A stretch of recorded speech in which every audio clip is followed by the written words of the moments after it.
name is Barbara, and around about 1973 or 1974, it was during the summer months out of school, my brother and I had gone down to stay with our neighbors because she'd had some relatives come in. So it was a bunch of us kids out there playing. At nighttime, or dusk as it came upon, we went into the house and we was getting ready to go to bed, and we all kept hearing something outside. And we get up and we go to look at the window to see if we could see anything. And we didn't see anything, we crawled back in bed. And we just kept hearing noises outside.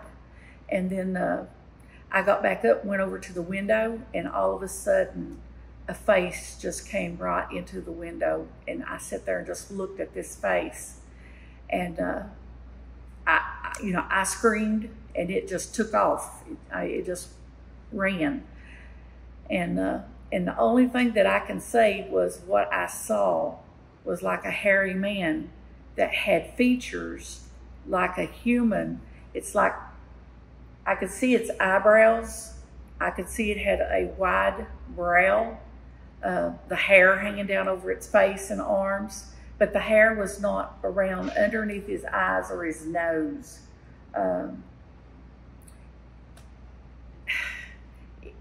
At that time and at that age, I had no idea what I saw, except for I knew it was a big hairy man. Was there light? What kind of light was reflecting on it? It was just getting dark. And at that time, it was probably about 9 o'clock at night. And sometimes, depending on our summer days and stuff like that, you still see out there, still see daylight. Mm-hmm. And it was kind of like at dusk. I mean, you could tell, it's starting to get dark, but not fully dark. And again, what time of year was this? It was either in June or July of 1973 or 74. And did you tell anybody about it? Well, my brother and the other people, and we all ran in with the lady that we were spending the night with, and we told her. Yeah. And she just she talked to us and just made us go back and tried to lay down and get some sleep. No one's believed me. And nobody there, like say her husband or a friend, you don't think was playing a prank on you, wearing a mask? No, this happened down in Riceville, down in Johnson County, Kentucky. And this is a very, very rural area. And if I was to take you there today, it's even more rural than what it was back when I lived there. Because back then there was at least 2 houses there. Now there's no house. Okay. And so, and the way this older house was, this old farmhouse, and the topographical is on a hill. It's like a little hill, and the way the house was built, I know from I guess getting older and everything like that, because the way a house is built, and by the time that window in there, and I could tell that, or guess that animal, man, whatever it was, that he was at least 7 to 8 feet tall, just because of the way the land was and how the house was built upon the land and how tall you would know that the window was. And do you remember, you might have said this, what color hair it was? It was like a brownish red. And was it long hair or short hair? It was long hair. Long hair. And was it all around the head and neck, or where was it mostly? I really couldn't see a neck. All I could really see is just the hair around his head and down around his shoulders, and the bottom of his face naturally, because I mean it's almost just like a human man that has a beard, except for he had a little bit more hair up on his face, but it was clear just right underneath his eyes and over his nose. There was no hair, right, but there was hair everywhere else. Can you tell what color the eyes were? They were brown. Brown. And what size were the eyes? That's like, say the circumference of the eyes or the spacing of the eyes, anything? To me, the eyes were wider spaced because the face was like twice the size of what, you know, as I was at that time, if not 3 times as wide. His eyes was very spaced. Yeah. Widely spaced. And you're the only one that saw it? Yes, because my brother had just went back to lay back down in the bed, and I was the only one standing there, left at the window.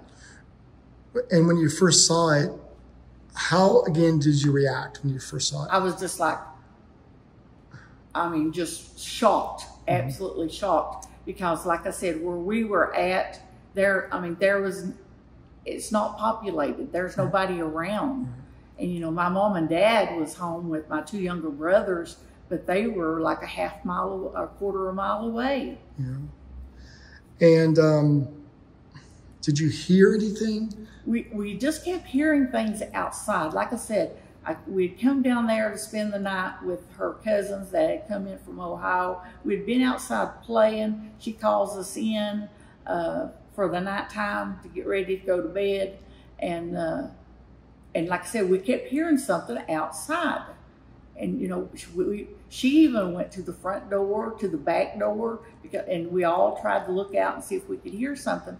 But then she finally got us in there into the bedroom, and we still kept hearing it. And myself and my brother and the other 2 that was there, we would get up and we'd go over and look out the window, couldn't see nothing. And finally they went ahead and lay down, and I had too. Then I heard it again, and then I got up, and that's when I went to the window, and then it just popped right up in front of my face. Well, that's scary. Yeah, I mean, it's like.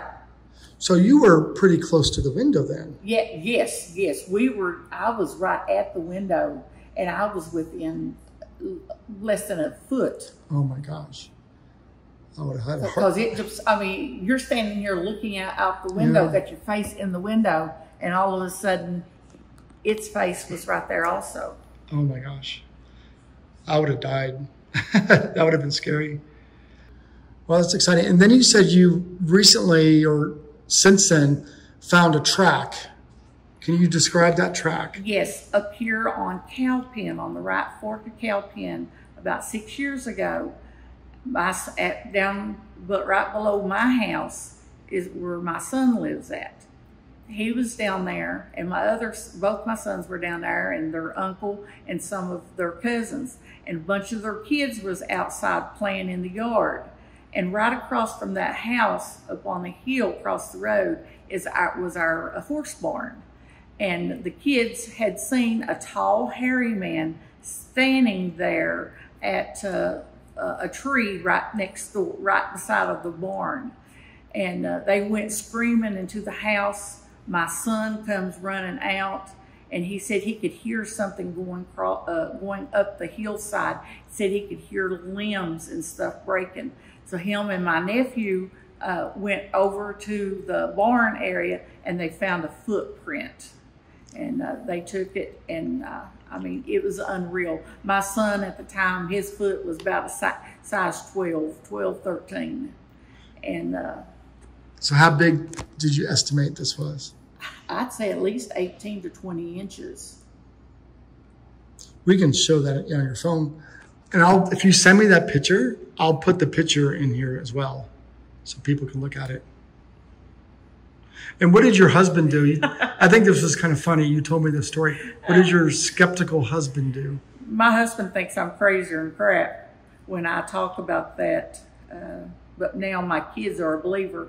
But my husband went over there after that, and he planted tomato plants in it. Oh, yeah, let me take a look at that. Let me see if I can get a camera there. Yeah, it looks really good. You can see toes. Wow, that's a good one.